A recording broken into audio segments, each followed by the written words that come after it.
I stood leaning against the wall of the living room, crossing my arms over my chest.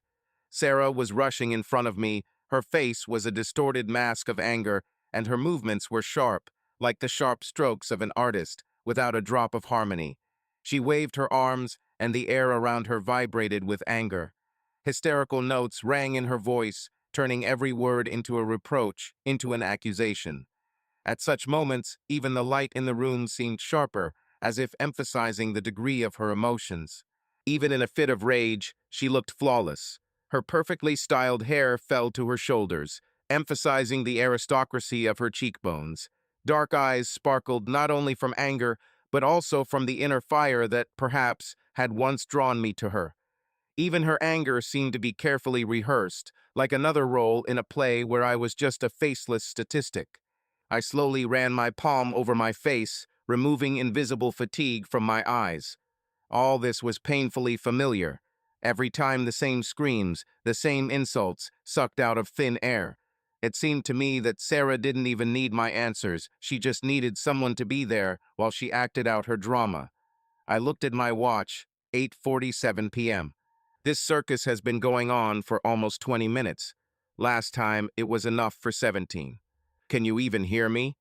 She shouted, grabbing a candle from the shelf and throwing it at the wall. The candle hit the surface with a thud and rolled onto the floor. I hear you, I nodded, straightening my shirt sleeve. I just already know the whole text by heart. Her face flushed. The eyes narrowed, the lips curled into a contemptuous grin. Oh, so you're so smart. Do you think you can just stand there and look at me like I'm crazy? I looked at my watch again. 8:48. You know, it seems to me that you are breaking a personal record. Usually at least 10 minutes pass before the first attempt to throw something at me. Oh, go to hell, Matt. Sarah grabbed the nearest pillow and threw it at my chest. I didn't even move. She rushed around the room, grabbing various objects, clearly unable to find a satisfactory way to vent her anger. First, she grabbed a pillow and threw it forcefully against the wall. Then, with a sharp movement, she tore a vase of flowers off the coffee table, spilling water on the floor. Her breathing was ragged, and her eyes darted feverishly around the room, looking for a new victim for her uncontrollable emotions.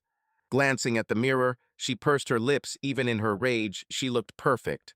I saw in the reflection how her hands were shaking with tension, how she frantically smoothed her hair, trying to restore at least the illusion of control over herself. The dress she wore to today's meeting fit perfectly, emphasizing the curves of her figure, but now it was slightly wrinkled from her sudden movements. Her hair was curled just right, and her makeup was just like a Hollywood star's, but even that perfect mask couldn't hide the fire in her eyes, a mixture of anger, powerlessness, and perhaps fear. I saw that she was annoyed by my calmness, as if I was just an observer and not her husband. I knew this game. The less I reacted, the more it pissed her off. She wanted to evoke a reciprocal emotion in me, make me break down, answer her with the same cry, but I just continued to stand, crossing my arms over my chest. This pissed her off even more. Sarah glared at me, her lips parted as if she wanted to say something, but then pressed into a thin line. She seemed to be looking for a new weapon, something that could break through my wall of indifference. There was a loud knock on the door. Sarah flushed even more. "Go open it," she barked. I stretched lazily and looked at my watch again. 8:49. "This is for you, baby." Sarah rolled her eyes in annoyance and stomped towards the door. She opened it, already preparing for a new portion of indignation, but the words got stuck in her throat. A man in a formal suit stood on the threshold with a folder in his hands. "Mrs. Miller?" he asked in an even voice.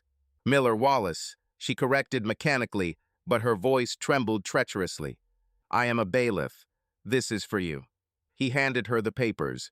She stared blankly at the documents, then frantically grabbed them. "What?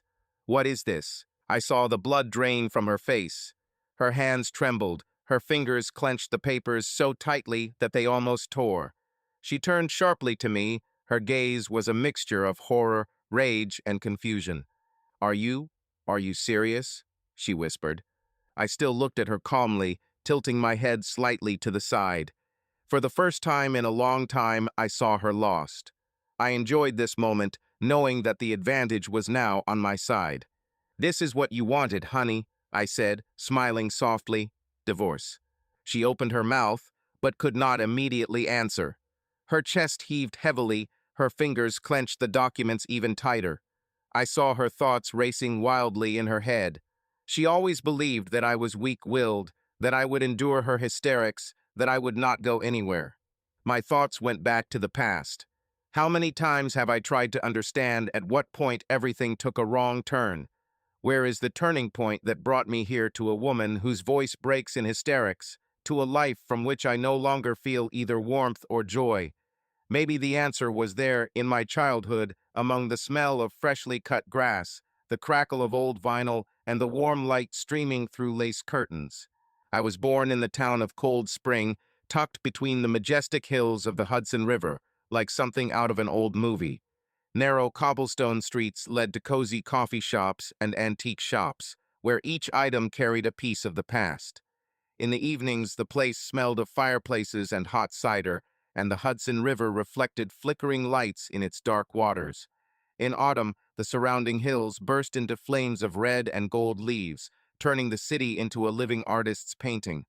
Here, among old oak trees and quiet alleys, I spent my childhood. I remember my mother's hands, Helen, always warm, smelling of cinnamon and something elusively homely. She knew how to create comfort just by her presence, whether it was making a pie, telling stories before bed, or a light touch on my shoulder when I was sad. Her voice was soft as velvet, and there was always concern in it. She believed that kindness is the most important quality in a person, and she taught me to see the good in people, even if they didn't always show it. My father, Henry, has always been an unquestioned authority for me. Tall, strong, with a firm but fair look, he was the man whose approval meant everything to me. His voice never rose, but every word was filled with confidence and weight. He spoke little, but when he spoke, it sounded like law. "If you give your word," he said, "it is stronger than any contract." Father and mother were living examples of what marriage should be. Their love did not need loud confessions or ostentatious gestures. It was in the little things, the way he put her coat on the back of the chair when they came home, the way she straightened his tie before going out. They could argue, but they did it calmly, respecting each other. Their glances always looked for each other in the crowd, their hands found each other at the table, their laughter sounded sincere. Even after 20 years, their touch remained as light and gentle as on the first day. This bond between them seemed unbreakable, and deep down I believed that one day I would have a family like that. The same house, filled with trust and warmth. My childhood dreams were simple. I wanted to be just like him. Build, create, be a reliable support. But fate had its own plans. I remember my first love, Jennifer. She was a girl who was impossible not to notice mischievous sparkles in her eyes, an easy gait, and an infectious laugh, like the melody of an endless summer. Her smile could melt away any tension, and her endless curiosity about the world inspired me to dream. She always wanted to explore the unknown, be it an abandoned house on the outskirts of town or the boundaries of our own senses. She laughed as if summer would never end, and I wanted to believe that it was true.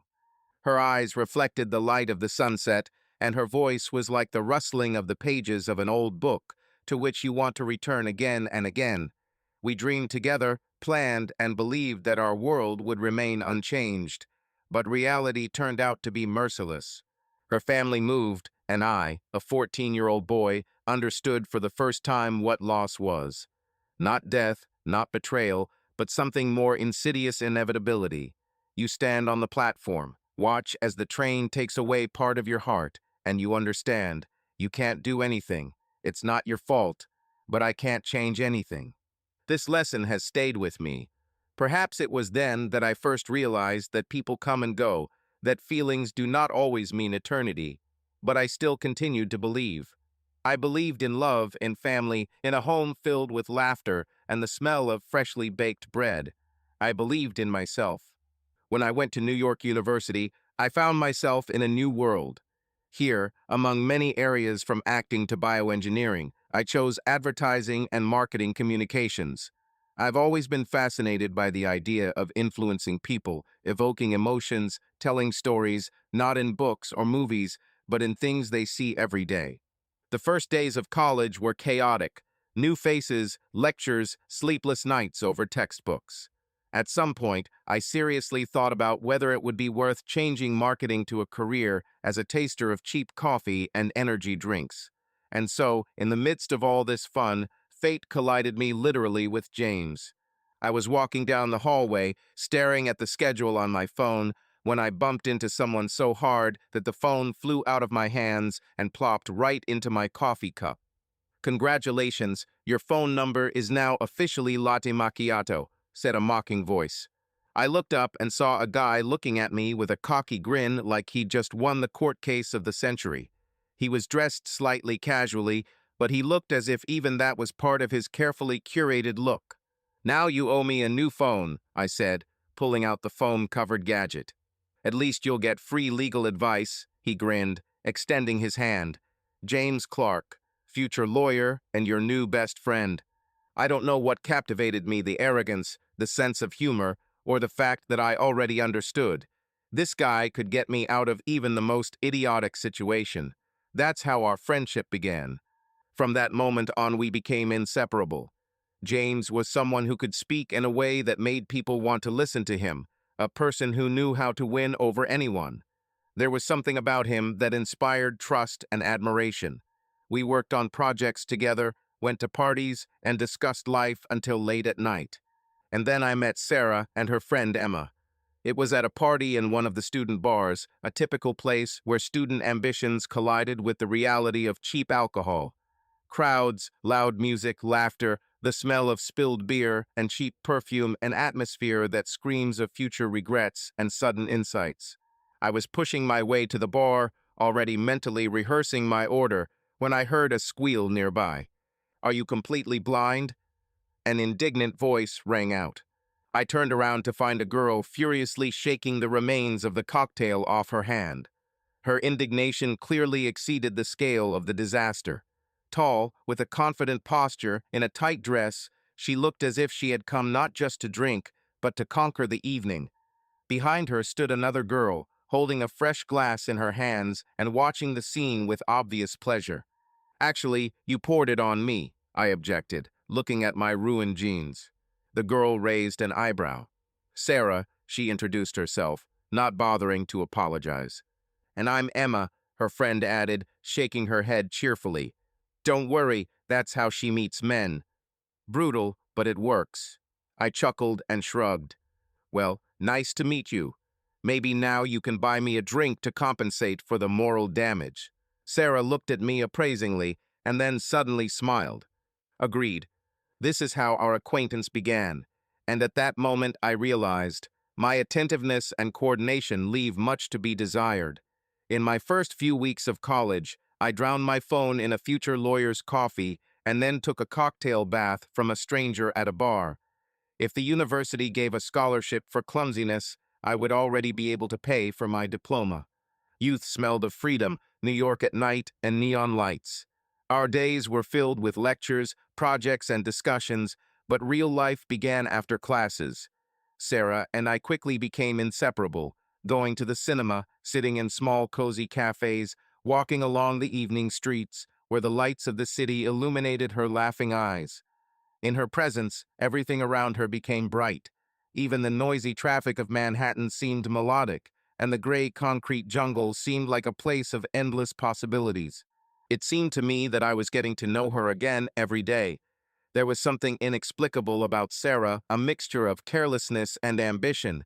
She could laugh contagiously at some stupidity, and a minute later talk seriously about her career and dreams. She wanted to become an actress, and I saw how her eyes lit up when she talked about the stage, about roles, about the future. Her belief in success was unshakable, and I found myself thinking that her confidence was being transferred to me. She was not just a girl, she was impetuous, alive, and I wanted to be part of her world, to support her dreams just as she believed in me. But there was always Emma by her side, her best friend, witty and sassy, with a tongue that could be a weapon of mass destruction. If Sarah was the fire, then Emma was the spark that ignited it even more. She appeared at the most unexpected moments, interfering in our conversations, making fun of us, and adding fuel to the fire. Sometimes it seemed to me that she was observing our relationship with slight irony, as if juggling remarks and comments, testing our affection for strength. However, despite her malice, there was something sincere in her eyes, concern for Sarah, a desire to see her happy. And in this strange balance between ridicule and support, she also became part of our world. Our dates became more and more special.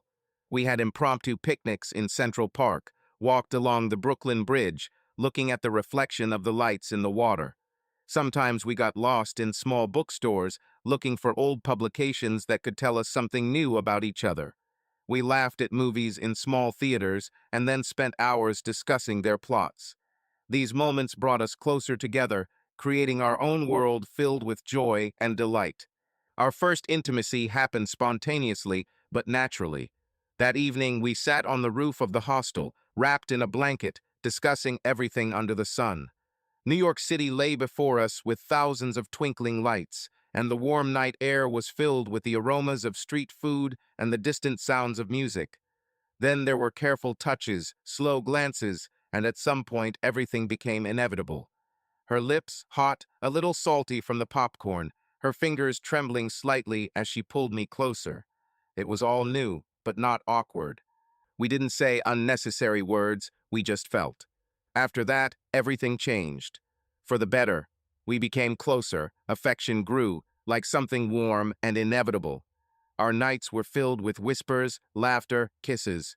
We chose each other every day anew, despite the difference in characters and goals. In her world, I was an anchor, and in mine, she became a spark, an outbreak of something special. We were in love in a way that only happens when we are young. But along with this came new sensations: jealousy, fear of loss, the first realization that love is not only cloudless moments. Sometimes Sarah disappeared into her own world, immersed in rehearsals, and I lost myself in my projects. We argued about little things, made up, and laughed again. This was all part of our journey. It was pure love, without hesitation, without calculation. It's just that she and I are two people, immersed in their youthful happiness, believing that this moment will last forever. Well, champion, are you sure you're attracted to a woman like Sarah? James grinned, lazily stirring the ice in his whiskey. I raised an eyebrow. Do you doubt it? I have no doubt, but I'm wondering how you're coping. This is not just a girl, this is a hurricane in a beautiful wrapper. On the one hand, you are a reliable, stable guy. On the other hand, Sarah, well, let's be honest, she is used to taking everything from life. I chuckled and took a sip of beer. Are you saying that sooner or later I will find myself under the wheels of her ambitions? I want to say that if you hold on as tightly as you do now, then perhaps you will be the first guy who will survive this ride to the end. James winked and patted me on the shoulder. He always knew how to speak in such a way that there was a hidden meaning in his words. I understood that he was not just joking. He warns, but does it in his own manner without unnecessary seriousness, but with a hint that will remain in the head for a long time. Graduation was approaching, and with it the feeling of change was growing. There was adult life, a career, and new challenges ahead. But for me, the main question remained one thing: the future with Sarah. I understood that if there was a moment to show her the seriousness of my intentions, then it had come. I wanted her to know that I chose her. Always. I thought through every detail carefully. The proposal had to be not just romantic, but unforgettable. I brought in James and Emma because, firstly, they knew us both better than anyone, and secondly, because I knew the story wouldn't be complete without them. You understand that this is a historical moment, right? James grinned, sipping his whiskey. You, Mr. Reliability, are going to tame a wild beast. I would say that you are either a genius or a madman, or just an idiot in love, Emma inserted, looking at me with narrowed eyes. But seriously, she's waiting for it. She loves you, Matt. Thanks for the support, I chuckled. But I need your help. I want everything to be perfect. The plan was simple but effective. Evening Central Park, lanterns, city lights in the background. Sarah thought we were just going to dinner, but on the way I would take her to the embankment. There will be a string quartet there, and the moment they play one of her favorite songs, I Don't Want to Miss a Thing by Aerosmith, I'll get down on one knee. Evening came. We walked along the alley, laughing and chatting. I felt the excitement growing inside me. And so, when we reached the water, the music began to sound. I don't want to sleep. I don't want to fall asleep. 'Cause I'd miss you, baby. And I don't want to miss a moment, even when I dream about you. The sweetest dream will never compare. With this moment next to you. And I don't want to miss a moment. Lying next to you, feeling your heartbeat, and wondering what you're dreaming of. Wondering if I love you more now. Yes, I could spend my whole life in this tender embrace. I just want to stay with you. In this moment forever, forever. Sarah froze, her eyes widening in surprise. What? What's going on? She whispered. I dropped to one knee, feeling my heart pounding in my chest. The song continued. I don't want to miss a single smile. I don't want to miss a kiss. I just want to be with you. Here and now. Just like that. I just want to hold you close, feeling your heart so close to mine, and stay here in this moment, for all eternity. Sarah Miller, I said, looking into her eyes. You are the most amazing thing that happened in my life. You are the fire that lit something in me that I didn't even know existed. I want to live every second with you, be inspired by you, laugh with you, love you. Marry me? Tears flashed in her eyes, and for a moment she just looked at me, as if not believing. Then, with laughter and sobs mixed in, she rushed to me, hugging me. Yes, of course yes. Applause rang out from behind the trees. James and Emma, the devils hidden nearby, emerged from the shadows waving their champagne glasses. Well, champ, James laughed. There's definitely no turning back now. I looked at Sarah. She was beaming, and I knew this was just the beginning. Preparing for the wedding was a real challenge, but I knew one thing: this was the most important day for Sarah, and I would do everything to make it perfect. She always dreamed of a luxurious ceremony, and I could not deny her this.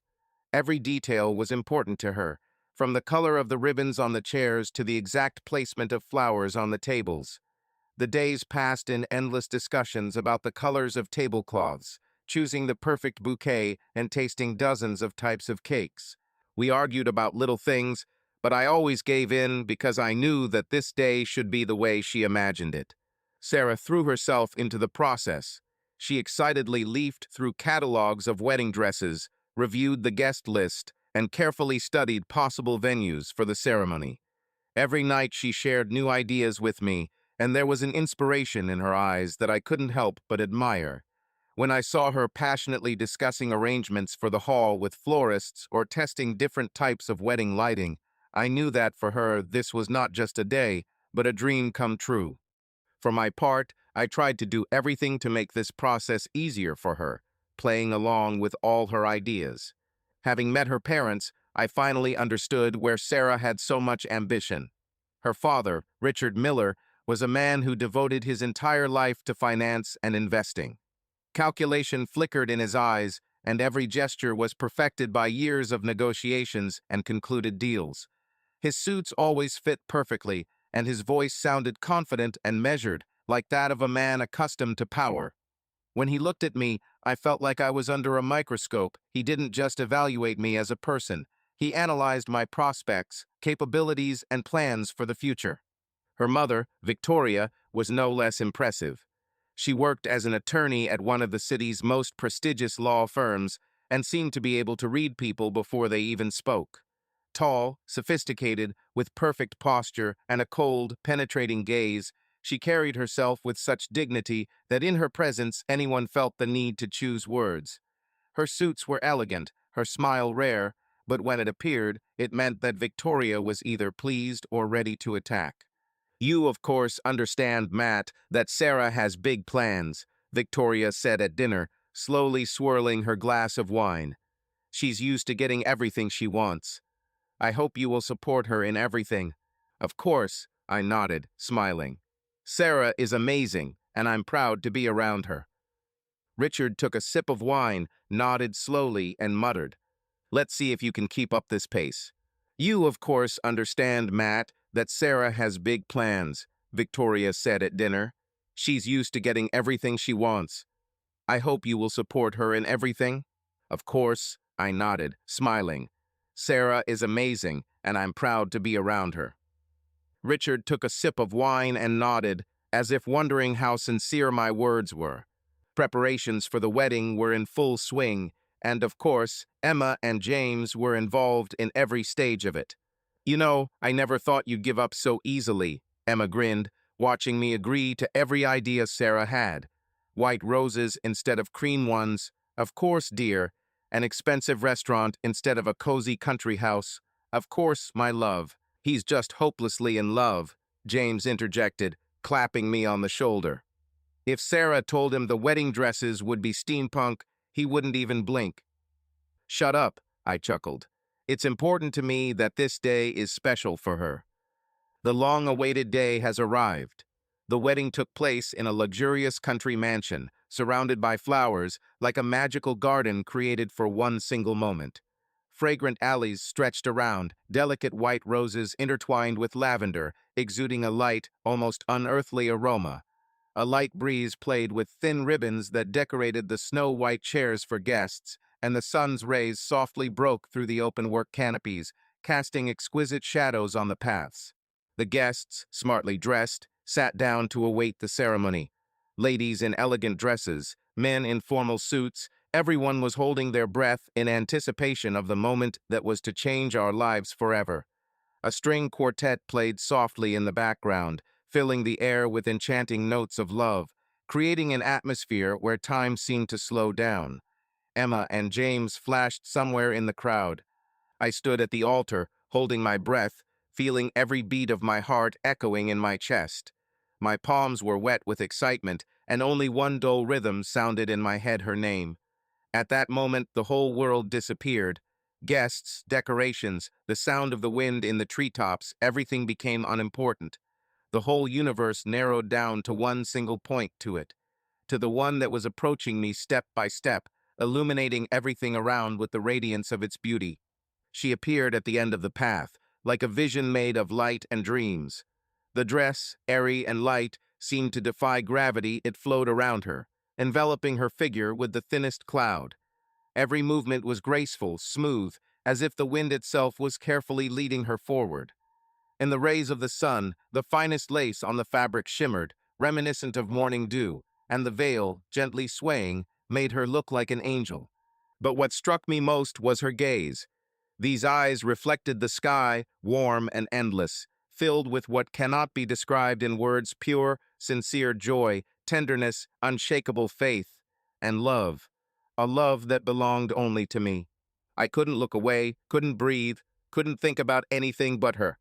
When it was time to say the vows, I looked at her and felt my breath catch in my throat. "You are my destiny," I said, looking into her shining eyes. "You are the light of my heart, my compass in this world. I vow to love you unconditionally, more and more every day. I swear to be your support, your protector, your most devoted friend. I will hold your hand in joy and in trials, laugh with you on happy days, and warm you in moments of sadness. You are my beginning and my end, my only love. I promise to be faithful to you, now and forever." Tears sparkled in her eyes, but her lips trembled in a happy smile. She squeezed my hands tighter, as if she was afraid to let go. "You are my heart, my soul, my only way," she whispered. "From the very day you came into my life, I knew that you were my destiny. I vow to love you tenderly and passionately, to be your support and inspiration. I swear to be there in moments of joy and trials, to warm you with my warmth and protect your peace. You are my best friend, my love, my home. I promise you fidelity today, tomorrow, and in every moment of our lives." Somewhere off to the side, Emma quietly sniffed, and James nodded meaningfully. I looked at my wife now. She was not just mine, but mine forever, in front of the whole world and the sky itself.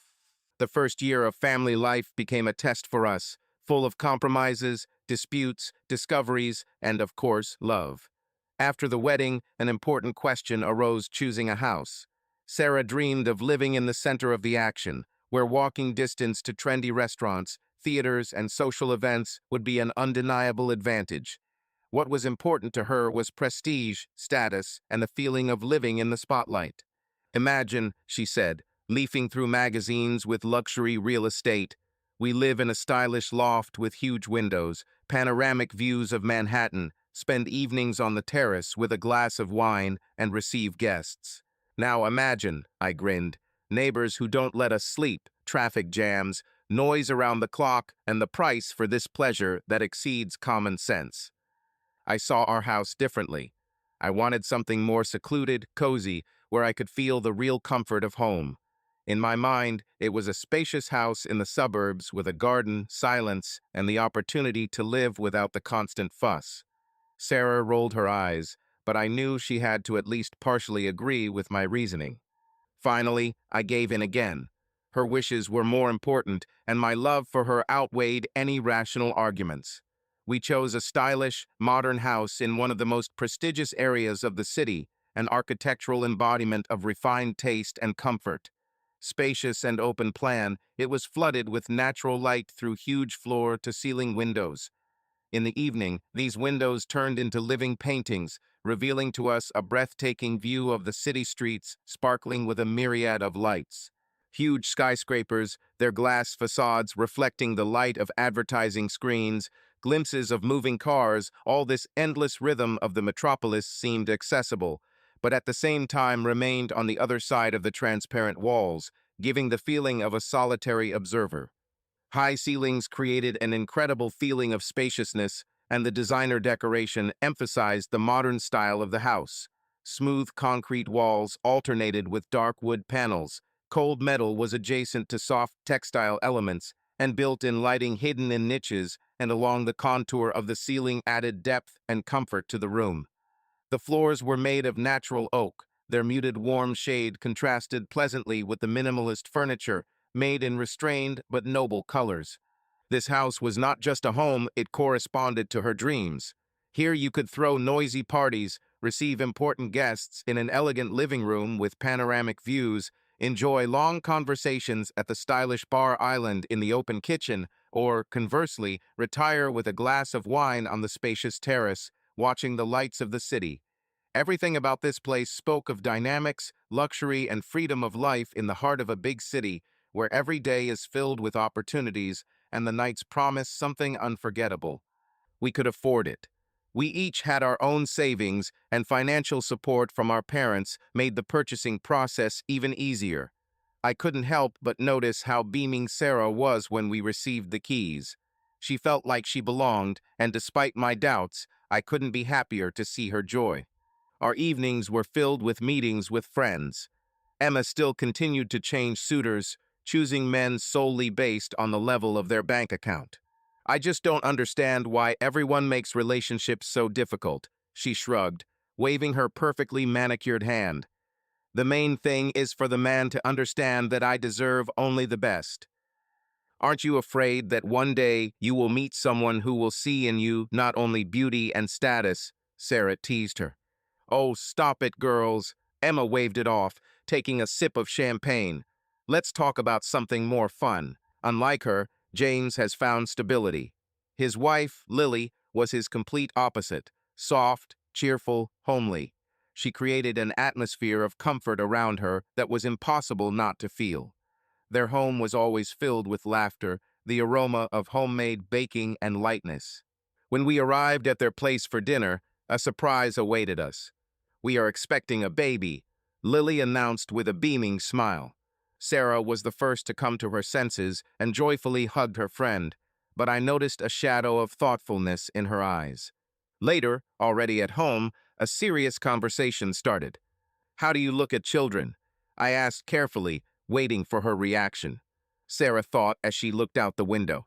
I want a family, of course, but you understand. Now my career is just gaining momentum. It's too early.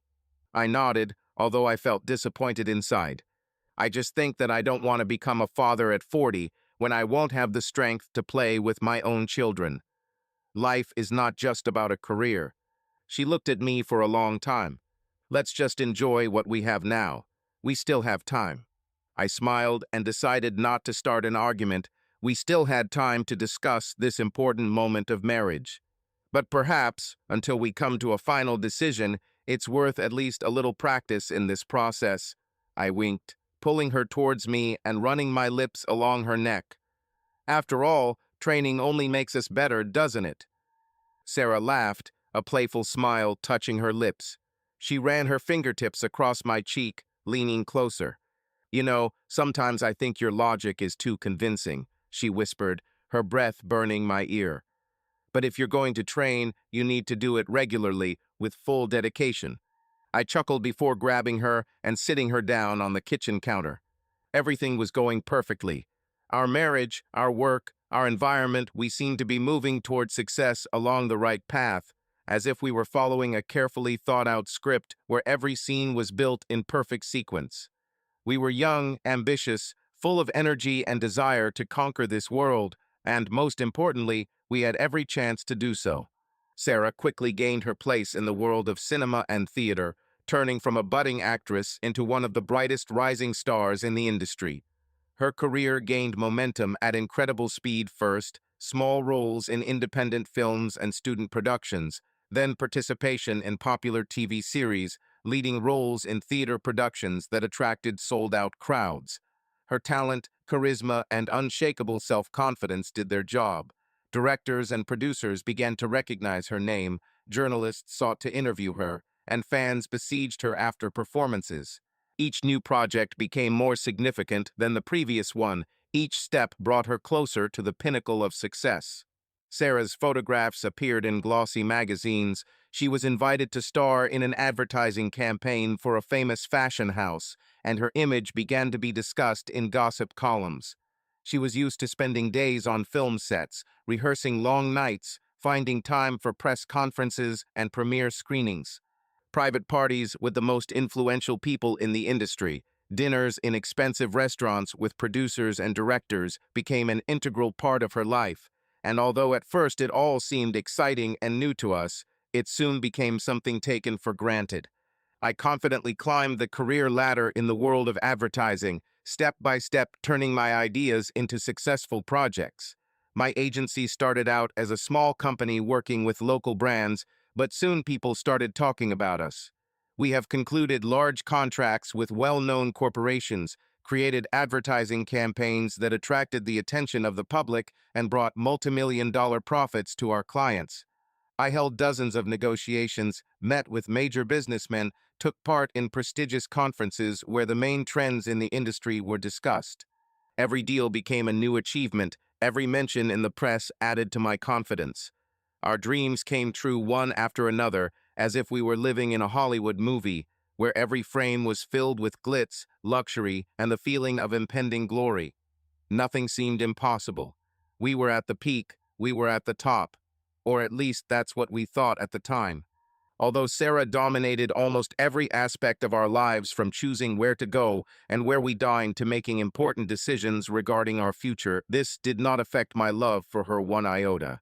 On the contrary, I admired her determination, her ability to quickly analyze a situation and make instant decisions, while I was inclined to weigh everything, think about it, and look for compromises. She was the one who boldly paved the way for us forward, without doubting, without looking back, and I, being more restrained and reasonable, saw this not as a disadvantage, but as an advantage. Her confidence, her desire to reach new heights, her willingness to take risks for success were the qualities that made her special. I knew that it was just as natural for her to lead in a relationship as it was for me to follow her, support her, and help her realize her ambitions. I was ready to make her happy, even if it meant sacrificing something meaningful. There was no bitterness or feeling of loss in this. On the contrary, it seemed to me that this is exactly how a family should be built, on mutual respect, compromise, and the desire to see the other happy. I understood that in marriage, it is important to be able to give in and support each other, as my parents did. I grew up in a family where love was expressed not in words, but in actions. My father always said that the main thing in marriage is not the struggle for leadership, but the willingness to be a partner, ally, and protector. My mother, despite her gentleness, was a woman with strong convictions, and my father never tried to suppress her opinion. On the contrary, he listened, consulted, and respected her decisions. Their union was cohesive, strong, and stood the test of time, and I wanted the same for Sarah and me. I believed that if I was patient, if I learned to adapt to her rhythm, if I could support her in moments of triumph and moments of uncertainty, then we would create not just a marriage, but a strong, unbreakable union where everyone would feel needed and loved. I didn't need a sense of control. I didn't need to impose my own rules. All I wanted was to see her happy, to know that I am part of her world, that her victories are my victories, and her dreams are something that I can also have a hand in. And while it seemed to me that our dynamic was working, I was sure that our marriage was built on a solid foundation and nothing could destroy it. But if before I simply gave in, now it has become the norm. We chose restaurants that Sarah wanted to go to. Our trips were planned solely based on her schedule. The evenings that I dreamed of spending together turned into endless receptions, where I remained in the shadows while Sarah shone. She returned late more and more often, making excuses for work meetings and filming, and I sat in our perfectly furnished home, wondering when was the last time we just spent the evening together. I understood that for her, a career is the meaning of life, and I could not, had no right to put myself between her and her dreams. So I continued to give in. I admired her, supported her, and was proud of her achievements. But at that moment, I did not yet realize that the sacrifices and concessions came only from my side.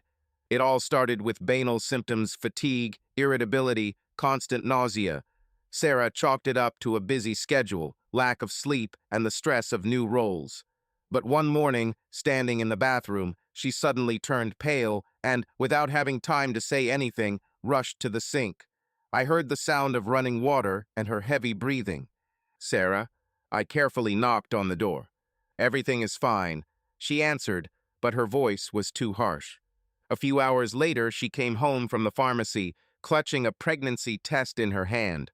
I watched her shake the box nervously and then throw it on the kitchen table like it was a cursed object. "We need to talk," she said, leaving the bath in a tense voice. I didn't even have time to open my mouth before she turned to me with eyes full of tears.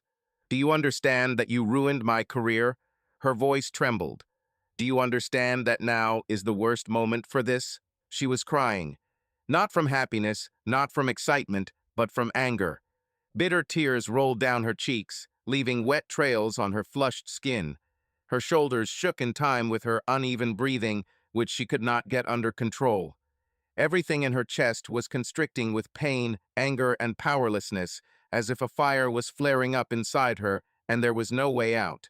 Her fingers trembled, squeezing the plastic dough with such force that it seemed that a little more and it would crack, flying into pieces. I felt a wave of joy rise inside me, but at the same time I understood that this was a blow for her. I took a deep breath, trying not to show how much her reaction hurt me. "Sarah," I took a step towards her and took her hands. "Let's just think about it. It's not the end of the world. You only need to take a break for a year maximum. I will start working from home, take care of the child, and take on all household responsibilities. You can return to your career when you're ready."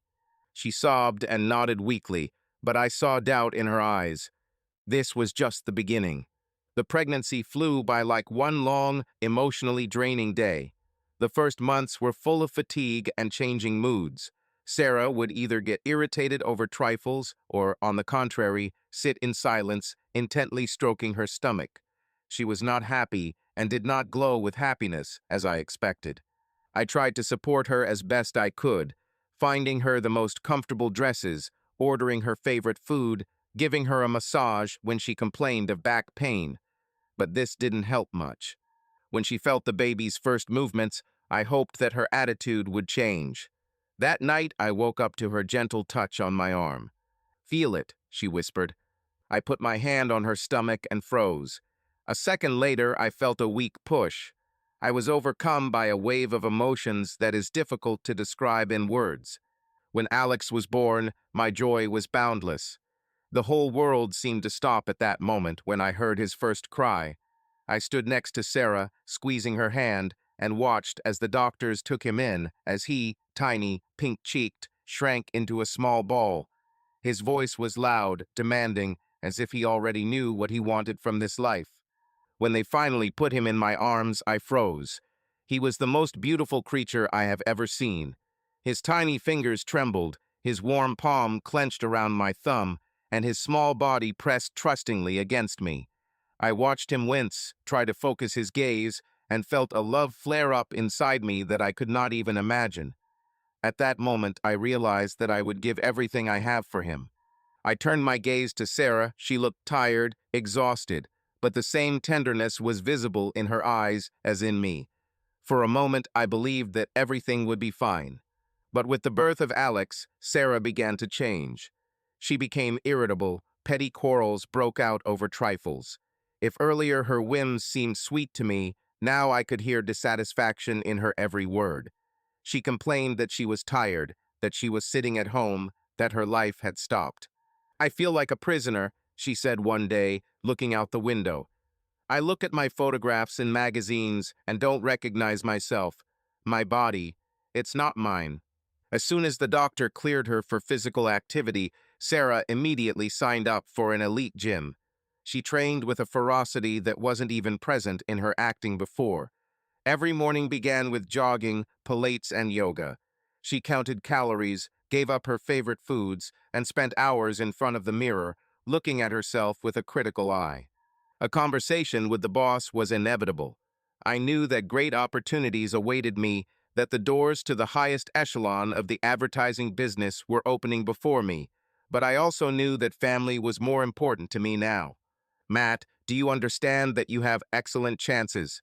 Mr. Henderson said, folding his arms across his chest. "We are considering you for the position of executive director. This is another level." I nodded, collecting my thoughts. I'm grateful for this offer, I really am. But now I have forced family circumstances. Sarah is returning to the industry, and I want to be close to my son. I can work from home, take on projects, and participate in meetings online. I don't want to give up my career, but at the moment, the priority is family. Henderson looked at me for a long minute, then chuckled. "You know, most men in your place would grab this chance with both hands. But that's why I appreciate you, Matt. You know how to prioritize. Okay, work from home, but stay connected. Our projects are too big to lose you."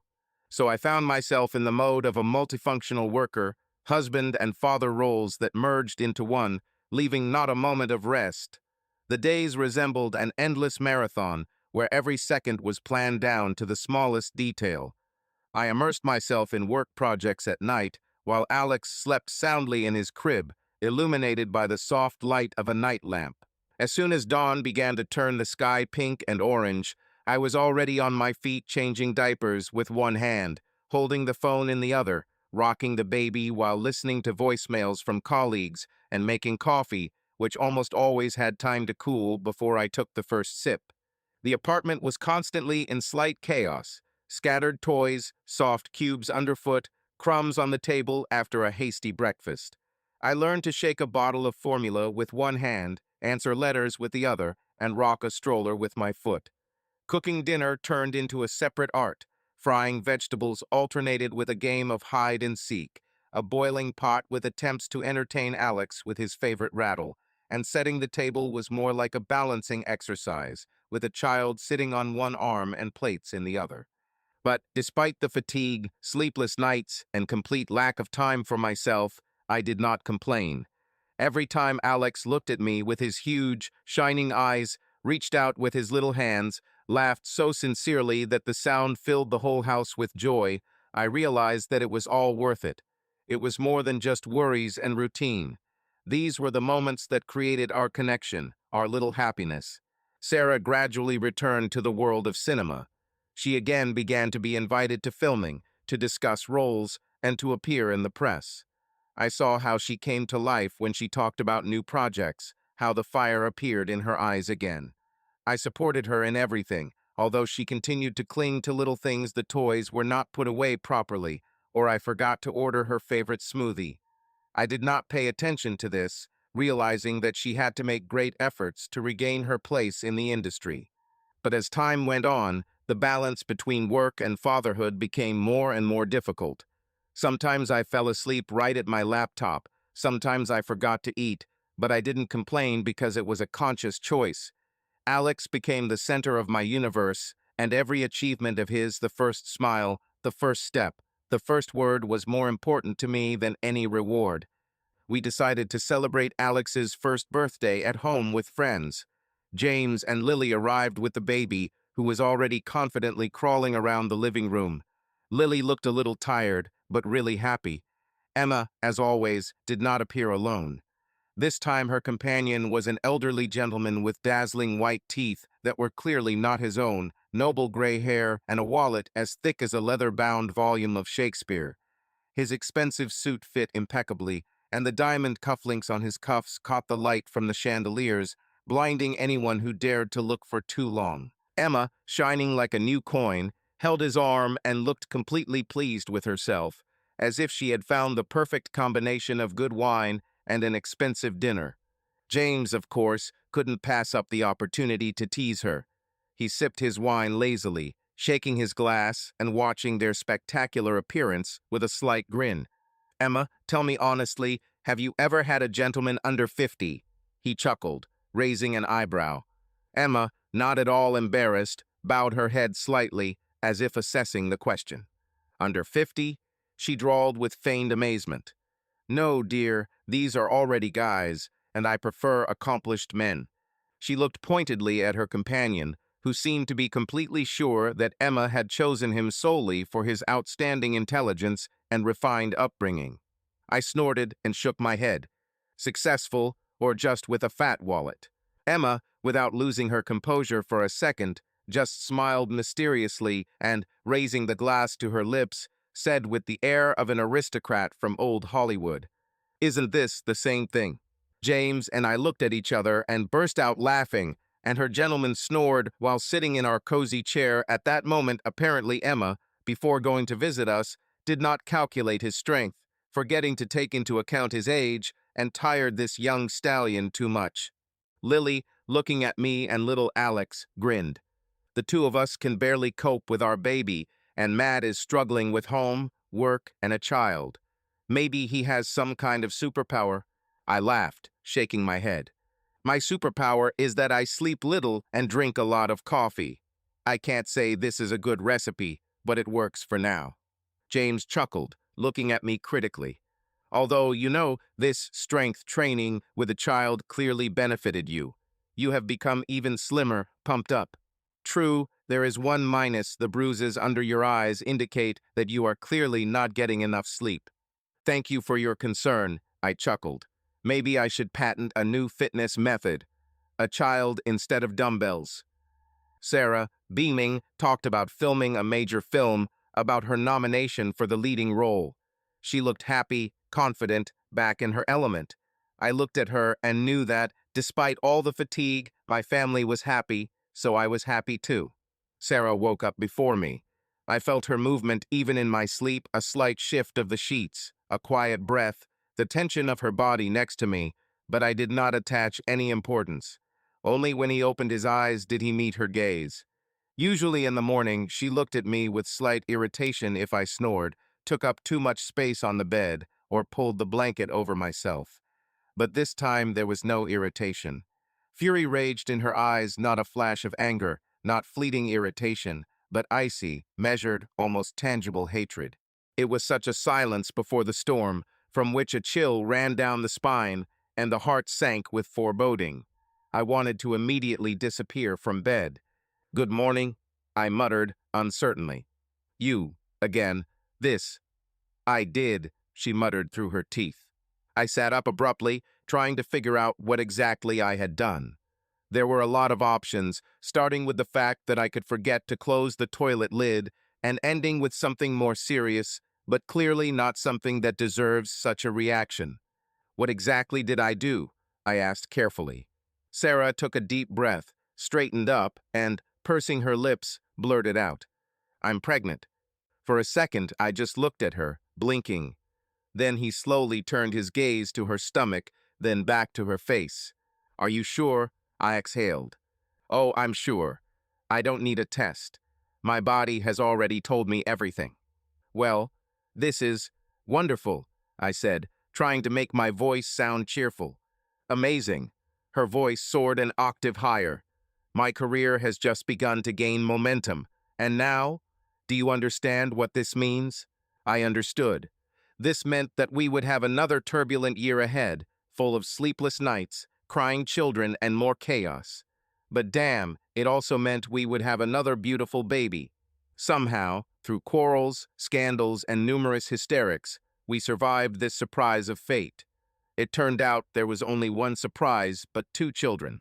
"I can't do this anymore, Matt," she said one evening, rocking one of the girls in a cradle. "Neither my body, nor my spirit, nor my career can bear another gift of fate, or rather, the fourth."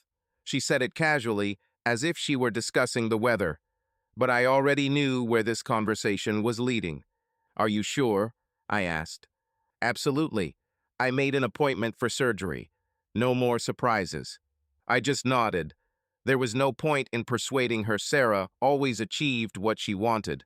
After the operation, she returned without fear or worry, continuing her difficult career path to the Hollywood Olympus. Realizing that although I am a strong guy, it would be almost impossible to carry 3 children and a job, we decided to hire a nanny. James and Lily recommended Marion to us, a woman in her 50s, energetic, fit, clear-eyed, and confident in her posture. She looked like she could run a marathon and then calmly cook a home-cooked dinner for 10 people. Her blonde and silver hair was always neatly styled in a sleek ponytail, and her clothes were comfortable but elegant. Soft cardigans, comfortable trousers, and sneakers, in which she easily managed 3 small children. There was something soothing about her, something that reminded me of my mother, the same benevolent severity, confidence, and calmness with which she seemed to cover us with a protective cocoon. 3 kids, she said, looking around the nursery. Well, it will be fun. Growing up, I had 5 younger brothers, so I'm ready for anything. She easily picked up one of the girls, rocked her, and she immediately calmed down. I realized that we made the right choice. 3 kids, she said, looking around the nursery. Well, it will be fun. Growing up, I had 5 younger brothers, so I'm ready for anything. Meanwhile, the children grew up, and I became more and more aware that their childhood was spent mostly next to me. Days turned into weeks, weeks into months, and each new stage of their life was something special, filled with small discoveries, first victories, and endless curiosity. Alex, our firstborn, had a calm and thoughtful character from a very early age. He was never one of those kids who ran around the house screaming loudly, turning everything upside down. Instead, he could sit for hours in his cozy corner, surrounded by books, carefully turning the pages and immersing himself in the world of illustrations and stories. His favorite were books with detailed pictures, where you could examine the smallest details, fantasizing about the lives of the drawn characters.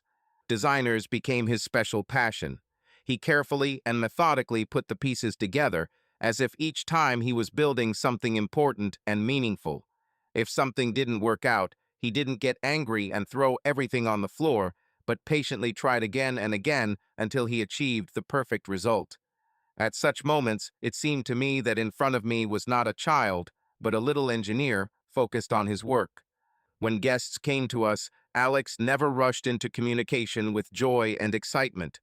Instead, he, a little wary, hid behind me at first, carefully studying the new people before deciding to come out of his hiding place. I felt his small fingers clinging to my shirt, felt him press a little tighter, as if gaining confidence in my presence.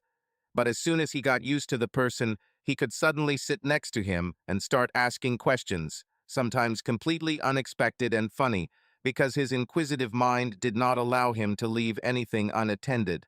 Sometimes, while watching him, I thought about what he would be like when he grew up. In this quiet, thoughtful boy, there was a deep, adult thoughtfulness, a desire to understand the world not through noise and chaos, but through observation and reflection. And maybe that's why I felt a special connection with him. In a sense, I saw myself reflected in him. Maria and Anna, on the contrary, were my little tornadoes, 2 elements in a child's guise, restless, omnipresent, with sparks of eternal curiosity in their eyes. They didn't just fill the house with laughter and noise, they literally turned it into an arena of endless adventure, where each room became either a ship drifting on the ocean or a castle that needed to be protected from invisible enemies. They were Daddy's girls unconditionally and completely.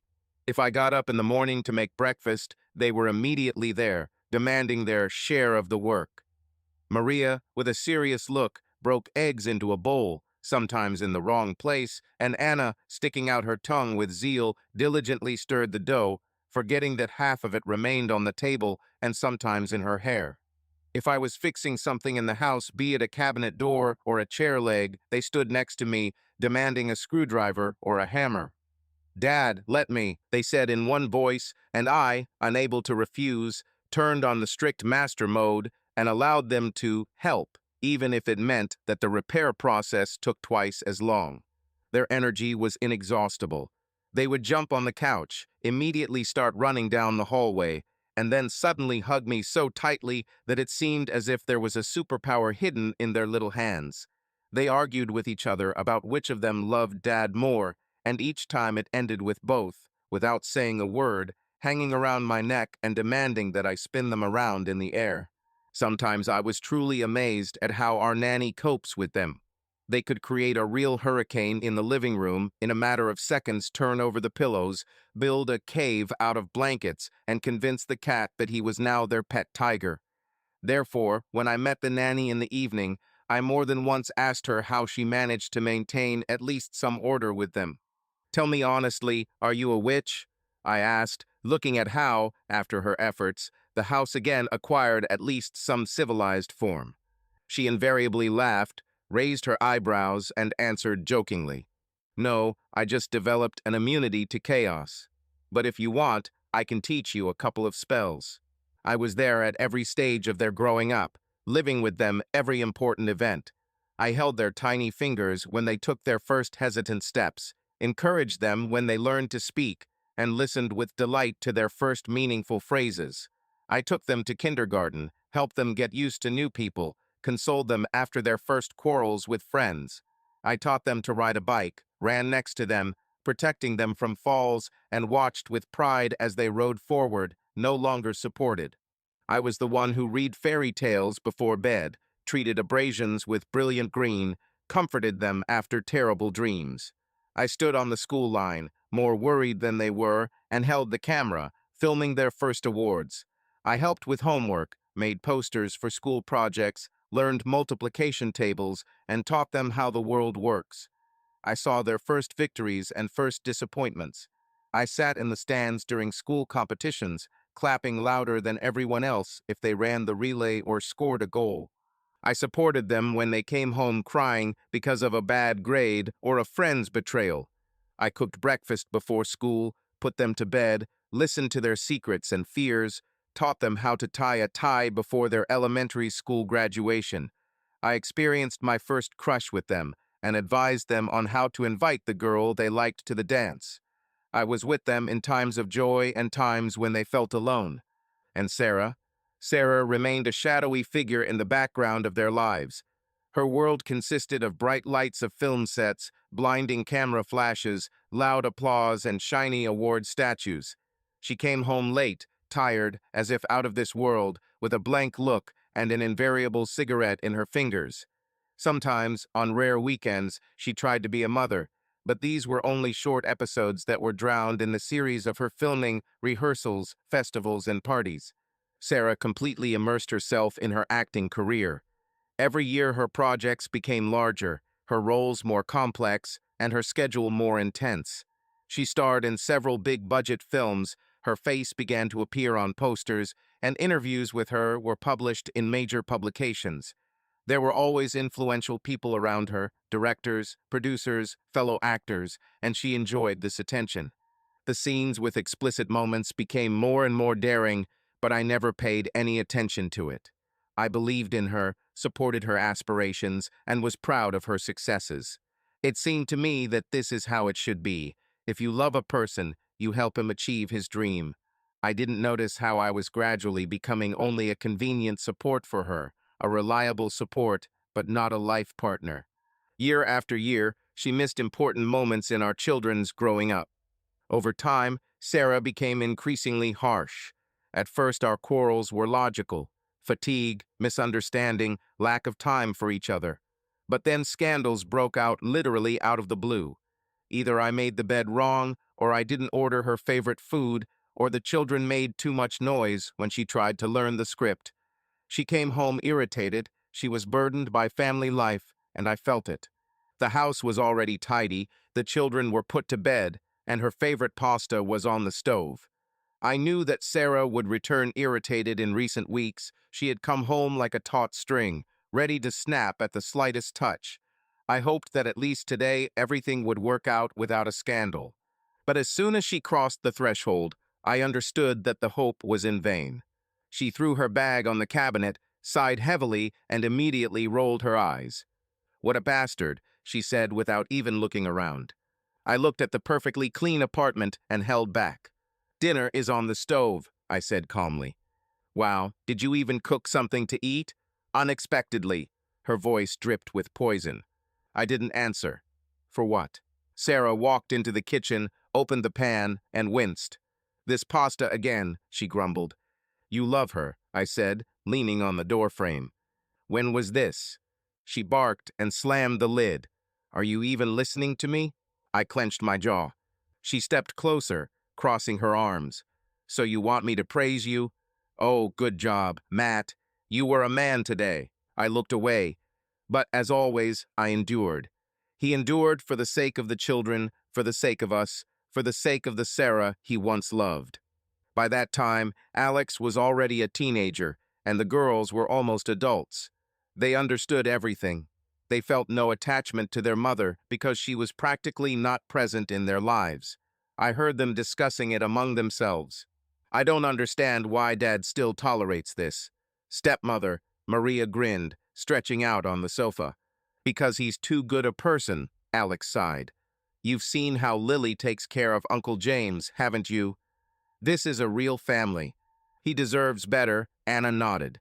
I heard their every word, but was silent. I still hoped that Sarah would understand that family is more important than career, that children are more important than red carpets. But it seems I was the only one who believed in it. The morning began not with coffee, but with another scandal. It's good that the children had already gone to school and did not witness a new attack of their mother's anger.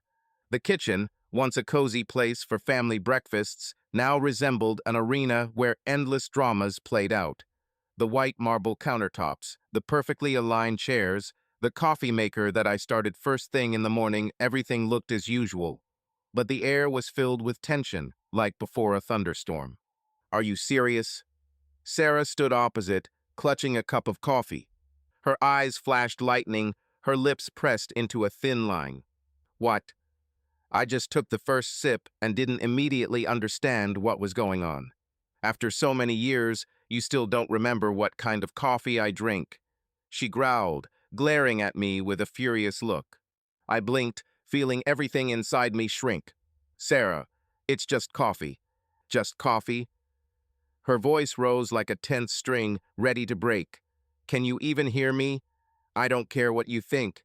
You live with me for so many years, and you can't even make banal coffee as I like." I didn't have time to answer. The next second, she forcefully splashed hot coffee onto my chest.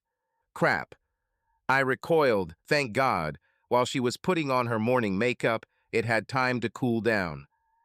Sarah irritably threw the cup into the sink. It hit the metal with a crash, almost breaking. "I'm already sick of your stupidity," she yelled, grabbing her bag. "Do you even think about me, or do your thoughts end with what's convenient for you?" I was silent. I just stood in the middle of the kitchen, stunned and covered in coffee. She flew out of the apartment, slamming the door so hard that the calendar almost flew off the wall. I exhaled heavily, took my cup, took a sip, and froze. The coffee wasn't mine. Sarah mixed up the cups. I stood silently in place, looking at the newspapers scattered on the table, drops of coffee on the floor, and feeling the fabric of my shirt sticking to my skin. 20 minutes later, having cleaned up the kitchen and cooled down from the morning nightmare, I noticed that Sarah had forgotten her phone. Deciding that this was a good reason not to drag out the quarrel for the whole day, I took it and headed to the set where she was working. The drive to the set was short, but I took advantage of it to clear my head. It seemed to me that if I arrived there with her phone number, I could soften the morning conflict a little. A small gesture of goodwill to ease the tension. On the way, I decided to stop at her favorite coffee shop and get her a portion of the very coffee that she loves so much. Maybe this will cheer her up a little and show her that I'm still trying to maintain balance between us. It will only take a few minutes, hand her the phone, say a few calm words, and then I'll get back to my business. I had a busy day, several work meetings, and a planned evening with the children. The girls chose a comedy that we had been planning to see for a long time, and I was looking forward to this moment. Alex, although he was not enthusiastic about family trips to the cinema, still agreed to go for my sake. Arriving at the scene, I walked past the assistants, waving at them like one of the film crew. The smell of fresh makeup, coffee, and hairspray hung in the air. People were bustling about everywhere. Costume designers were adjusting the actors' outfits. Makeup artists were running around with sets of brushes. Lighting technicians were adjusting giant spotlights. In the background, someone was loudly discussing the scene, arguing with the director. "Hurry up. We only have 2 hours left before the light changes." Someone's nervous voice rang out. I stopped the first girl I came across, probably the director's assistant.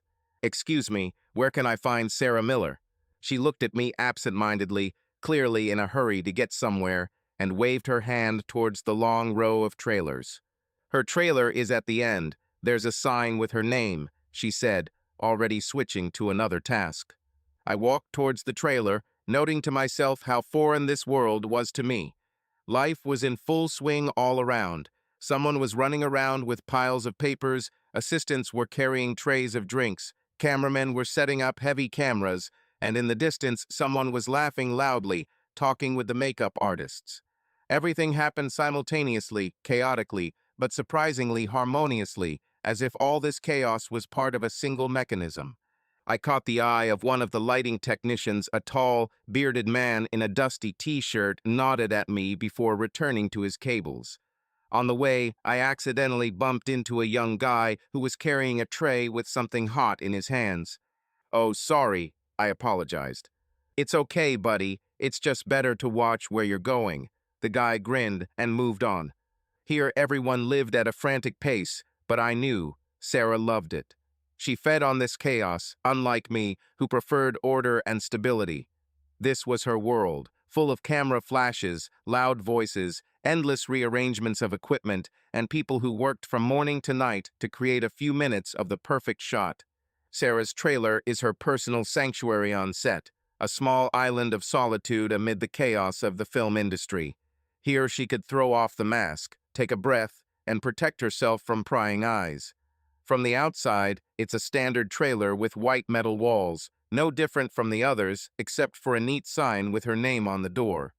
But inside, it was already her world, a space saturated with the spirit of Sarah, whom I once admired. A soft twilight enveloped the room. Heavy curtains tightly covered the windows, creating the illusion of privacy. The aroma of expensive perfume mixed with a light smell of coffee remaining in the cup on the glass table. A robe was casually thrown across the chair. Next to it was an open script, the pages of which were slightly crumpled, as if her thoughts were wandering between the characters' lines. In the corner there was a small sofa, upholstered in light leather, on which one could lie down between takes. The polished cabinet is decorated with a bottle of your favorite perfume, a mirror in a gilded frame, and a scattering of jewelry trinkets that seemed to have been accidentally left on the surface. Her energy was felt in this place, refined, imperious, demanding. She could control everything around her, making the world revolve around her. This wasn't just a trailer, this was her throne room, where Sarah remained queen even when no one was looking. I walked up to the trailer door, ready to simply knock, hand over my forgotten phone, and quietly leave. But taking a step forward, I suddenly heard muffled sounds coming from inside. Voices, movements, subtle moans. The door gave way under my pressure, and I carefully opened it, expecting to see the usual rehearsal. Another bold scene for a new film, I thought. But as soon as I looked inside, reality hit me like a cold blade. On rumpled sheets in the dim bedroom, my wife Sarah was not alone. Her body, her hands, her voice, everything belonged to another man. They didn't even try to hide. They weren't afraid to be noticed. It wasn't a performance. It was real. I froze, hidden in the shadows, but I saw them and heard every word. He still believes in this fairy tale about family. The man grinned lazily running his fingers over her shoulder. Matt? Sarah snorted, throwing her head back.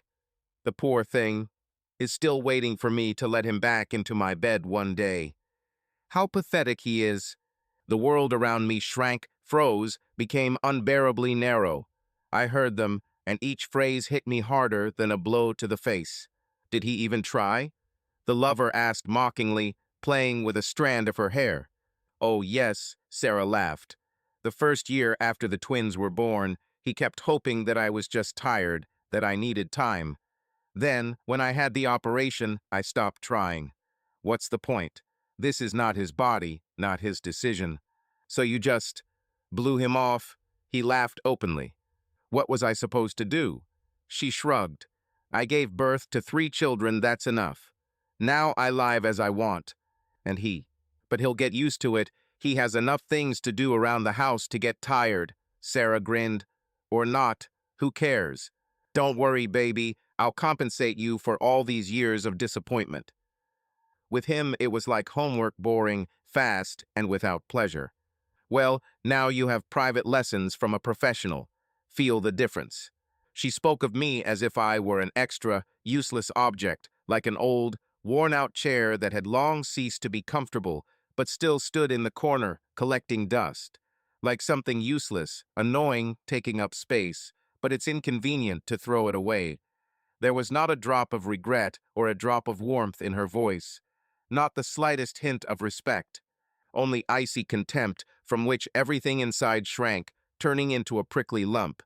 Her words enveloped me, pierced me, leaving sticky traces of disgust on my skin. She talked about me as if I were a nuisance, something that had long since lost its value, like an empty place. How about a nonentity? I expected at least a drop of remorse, at least a glimmer of regret in her tone, but I heard only mockery. Deaf, distant, murderous in its coldness. And this caused a chilling, all-consuming cold to flow through my veins.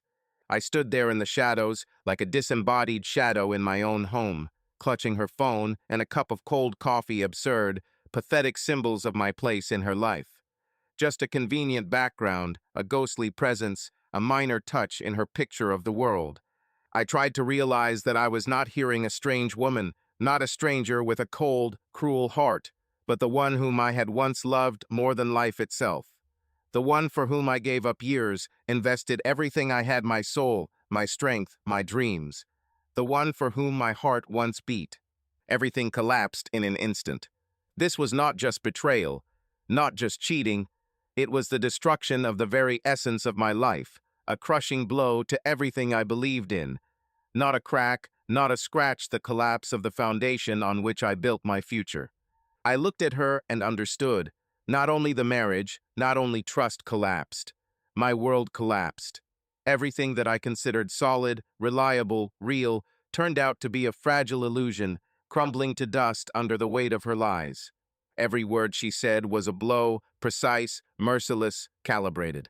He still hopes. Pathetic. What's the point?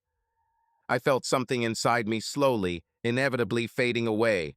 It was as if someone had mercilessly torn out my heart, leaving only an empty, dead shell, unable to feel. My chest was squeezed by an unbearable pain, but not the kind that screams, but the kind that suffocates from the inside, corroding, emptying, turning me into emptiness. Every breath was difficult, as if the air had become thick, heavy, like lead, filling the lungs, making it impossible to breathe. The chest seemed to be compressed in a vice, and the body turned into stone cold, motionless, lifeless. I stood and listened as the woman with whom I had lived for so many years humiliated me between the sheets of others. How my marriage, my feelings, my whole life become an excuse for their dirty jokes. I stood and listened to my world collapse. And a moment later, he turned around and left, leaving behind her satisfied, bitchy laughter. I was driving, but I didn't feel the road. The city outside the window seems blurry, sounds muffled. It was as if a storm was raging inside me, but on the outside I remained motionless, like a statue. A sickening feeling grew deep in my chest, a lump in my throat, cold sweat on my forehead, cramps in my stomach. I was turning inside out. I sharply turned to the side of the road, opened the car door, and leaned forward, spilling everything out not only physically, but also mentally.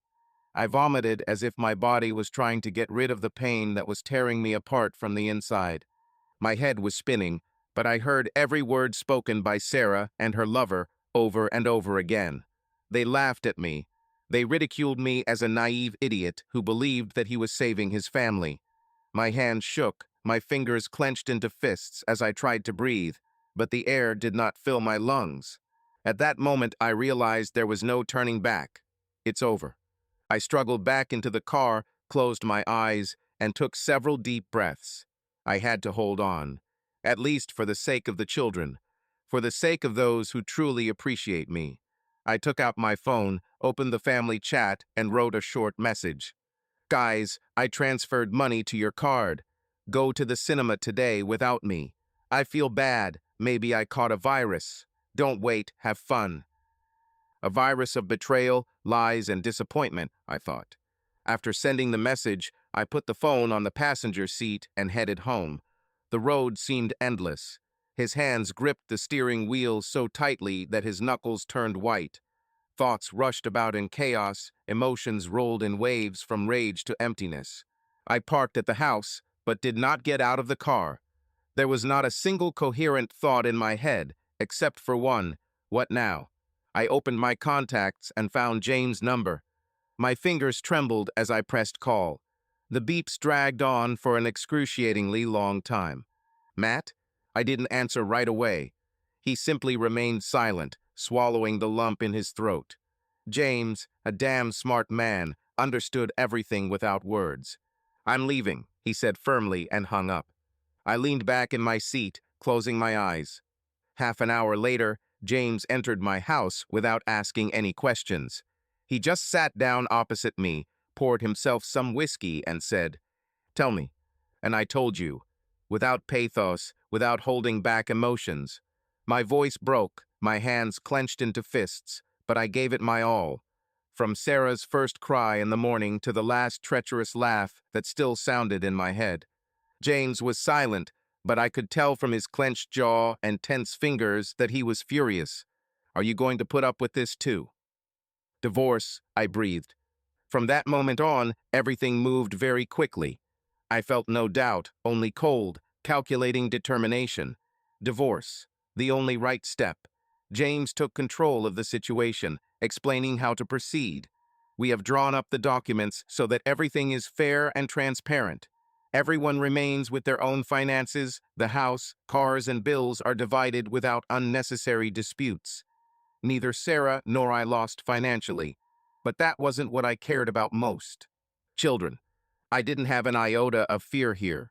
They were old enough to decide for themselves who they wanted to stay with, and I knew that they would choose me, not because I put pressure on them, not because I tried to present myself in a favorable light, but because I was for them the only stable point in this family, the only parent who was always there, always supported, loved, cared.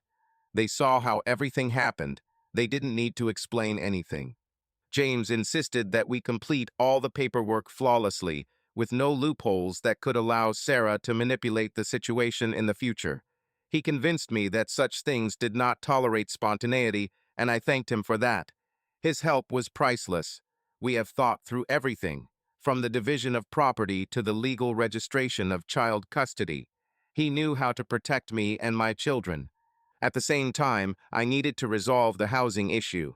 I didn't want to stay in this house. In every corner lived memories filled with lies. Each wall kept the echo of quarrels, grievances, and broken hopes. Staying here meant continuing to live in the past, and I was ready to move forward.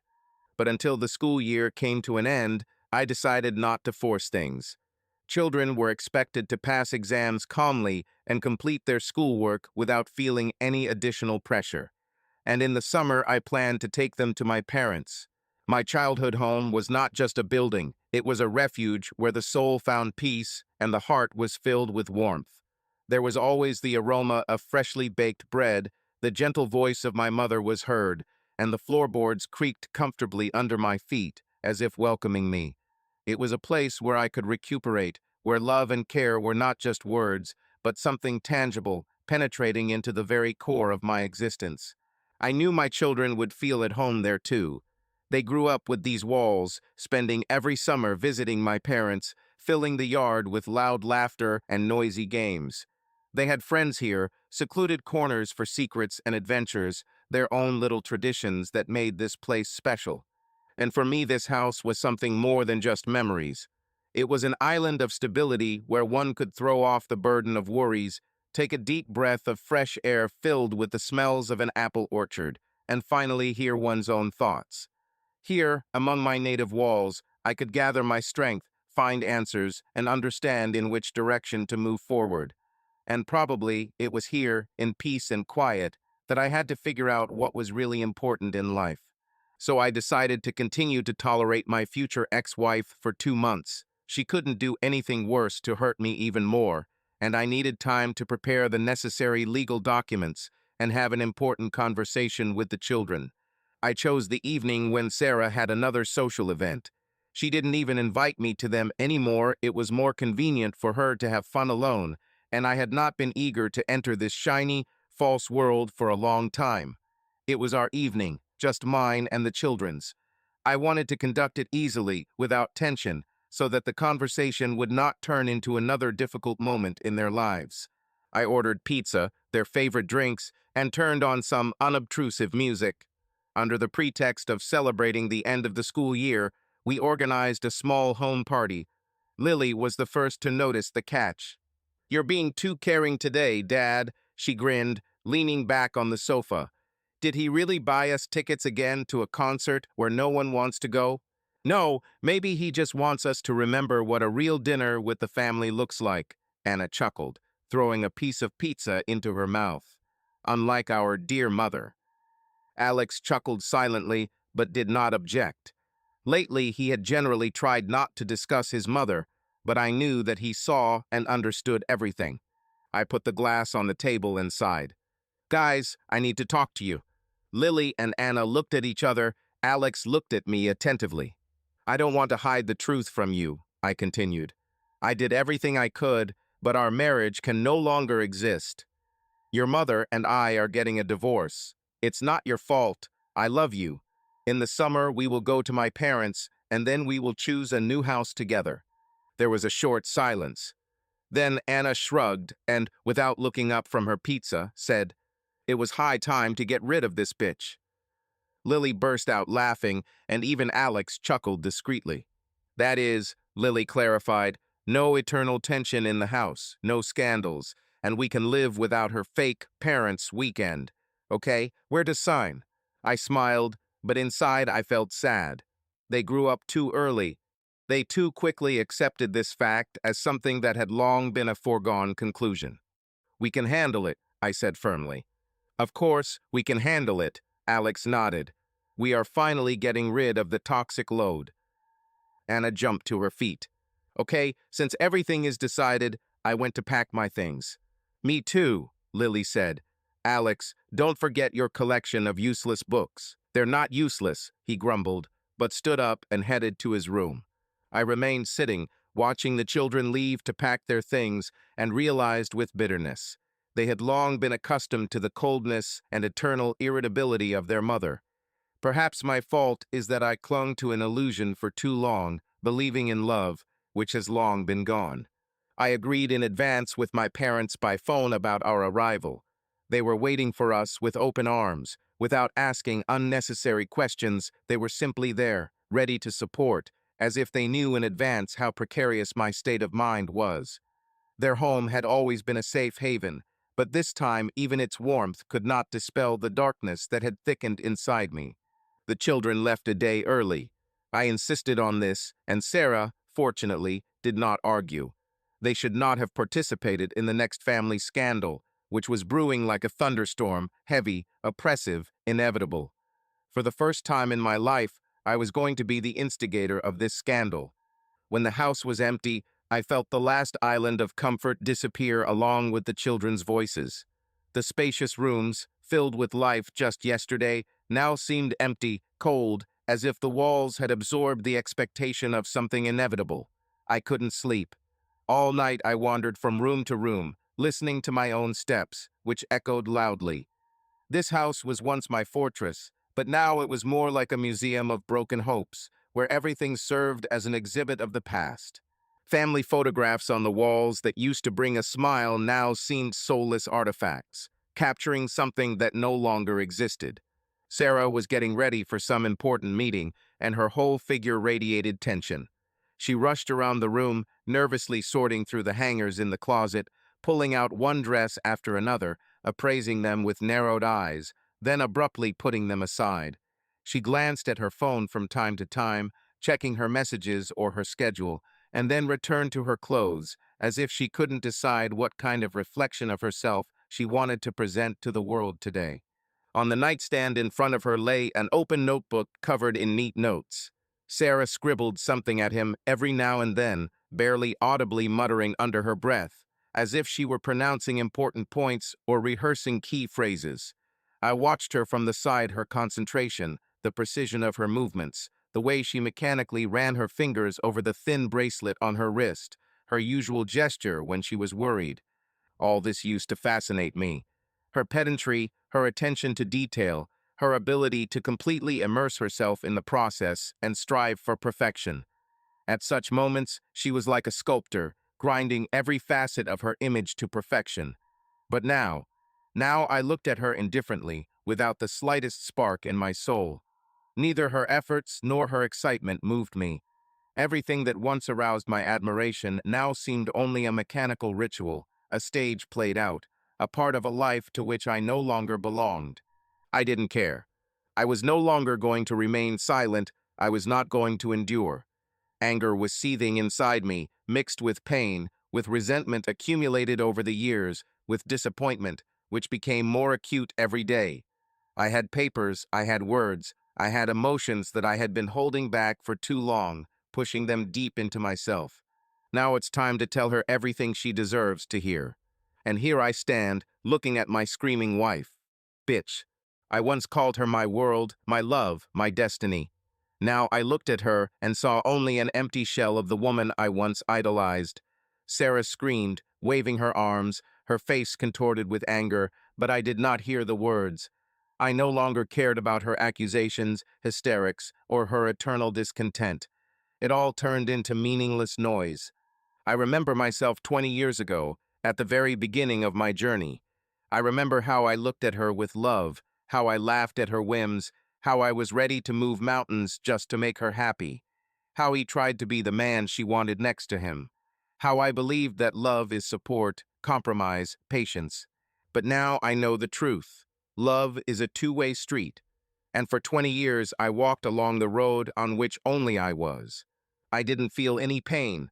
It didn't squeeze my chest, didn't make my heart pound, didn't throb in my temples. I felt no anger, no rage, no desire to shout back, no desire to hurt her with words. There was only a strange, burning emptiness feeling, as if there was nothing left inside me except a cold vacuum. This was the very moment when a person is finally freed from illusions, when there is no longer any point in clinging to the past, remembering how things once were, or hoping that something can still be fixed. A feeling of insight that does not bring relief, but only emphasizes the inevitability of the end. I looked at her face distorted with anger, at her tense shoulders, at her lips breaking into meaningless accusations, and there was not a drop of desire left in me to fight. No attempt to convince, no need to prove that you are right, no desire to save something that has long since died. All the pain, all the affection, everything that once connected us evaporated, leaving only a calm, icy emptiness.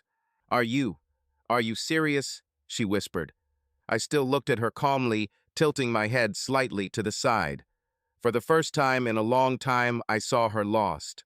I enjoyed this moment, knowing that the advantage was now on my side. "This is what you wanted, honey," I said, smiling softly. "Divorce." She opened her mouth, but could not immediately answer.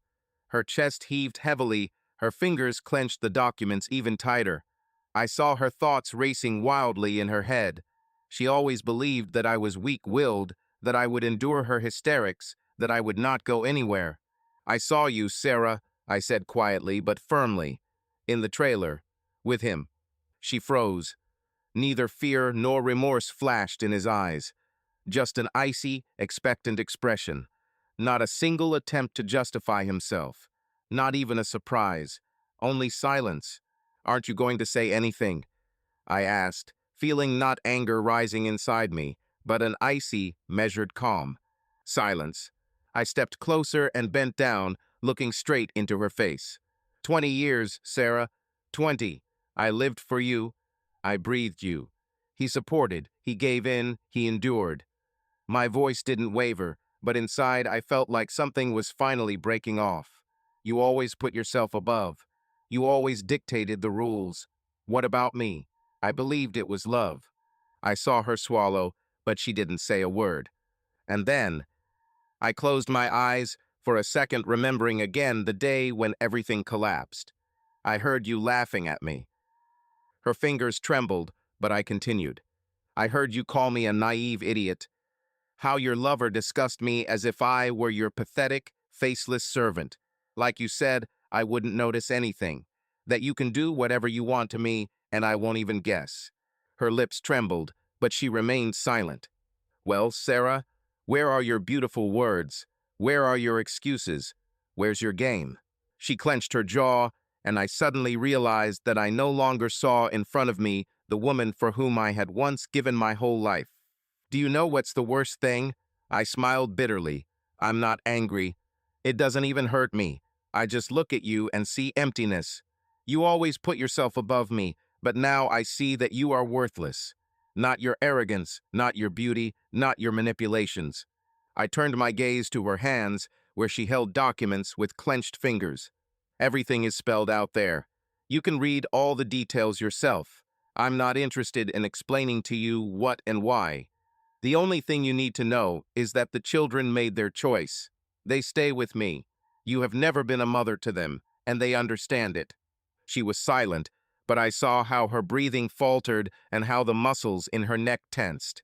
But no matter what she thought, her opinion no longer mattered. "That's all, Sarah." I turned around and headed towards the exit. "I hope your career is worth what you sacrificed." And so my marriage ended. For the first time in her life, Sarah stood in front of me and could not say a word. She just looked, clutching the divorce papers in her hands, but even now, at that moment, she didn't try to fix anything, didn't try to argue, didn't try to fight. Perhaps she realized that this battle was already lost, or more likely, she simply didn't care. I felt neither relief nor joy, only fatigue. It was not an explosion of emotions, not a moment of victory. It was the final chord in a long, grueling symphony of pain and disappointment. I looked at her for the last time, but there was no longer any love or hatred left inside me, only emptiness. My things were loaded into the car in advance. I didn't want to stay in this house a minute longer than necessary. This house, once full of life, now seemed dead. Things, furniture, even the air are saturated with memories, but I did not feel any attachment to them. I walked out the door and took a deep breath of the fresh night air. A new path lay ahead of me. The way home is to where I am truly valued and expected. My parents' house. There was warmth, care, and my children were there. I got into the car, started the engine, and, without looking back, hit the road. The divorce took place quickly and without trial. Sarah signed all the documents without contacting me even once. She seemed as glad to be rid of me as I was to be rid of her. This suited me. For the first time in a long time, I felt light. Our summer with our parents flew by with lightning speed and fun. We enjoyed warm days, walks, trips, and simple family evenings. In between vacationing with the kids and work, where I was finally making significant progress, we were looking for a new place to live in New York together. Every trip to the city was a little adventure. We looked at apartments, compared areas, and argued about the layout. Anna and Lily, of course, showed themselves in all their glory. Dad, don't forget, you need a big bed in your new house. Lily grinned, looking into one of the bedrooms. What if you have a new love? Well, yes, Anna picked up. How are you here alone? Not in order. Let's immediately check that the bedroom can fit at least a double. Alex just shook his head. Can I choose a room for myself, and you and your love interest will go discuss this somewhere else? No, brother, we must participate in organizing our father's personal life. Lily patted him on the shoulder. I laughed, feeling really good. This was a new stage. No unnecessary stress, no drama. Just me and my children, who still remained my most reliable allies. One evening, the girls invited their friend, Emily, to visit. She was also 14, like them. I glanced at her when I opened the door, and something strange stirred inside. Familiar, almost native, there was something in her eyes, in her light smile, in her movements. Something that touched an old, forgotten string in my soul. We sat at the table, had dinner, and laughed. The girls chatted about school, friends, and endlessly discussed some TikTok. At some point, Alex, my son, squinted and chuckled. Dad, why are you staring at Emily like that? I blinked, feeling something click inside. It's just. I took another look at the girl. She reminds me of someone. But it only dawned on me when her mother came to pick her up. Jennifer. I saw her at the door, and for a moment everything froze. Like in a cheap movie where time suddenly slows down and the main character has an old song in his head that is associated with someone special. Only the song in my head was not an old one, but rather a nervous damn, damn, damn. Jennifer stood in front of me, 30-odd years later, but still the same. Tall, stately, with graceful movements in which one could feel inner confidence. Her hair was still the same, slightly curly brown curls, only now with light silver strands that made her look even more sophisticated. The eyes were brown and warm, but in the depths now lurked sadness, the imprint of the years lived. She was dressed simply but elegantly, a light blue shirt with rolled-up sleeves, tight dark jeans, and comfortable leather moccasins on her feet. No unnecessary pathos. She stood with her head slightly bowed, looking at me with a slight, almost cautious smile. My first love stood in front of me. Because my first love stood in front of me. She froze too. We stared at each other, and I clearly saw how first a shadow of surprise flashed in her eyes then. A soft, slightly sad smile. Matt. She breathed. I chuckled and nodded. Jennifer. Wow. It's a small world, right?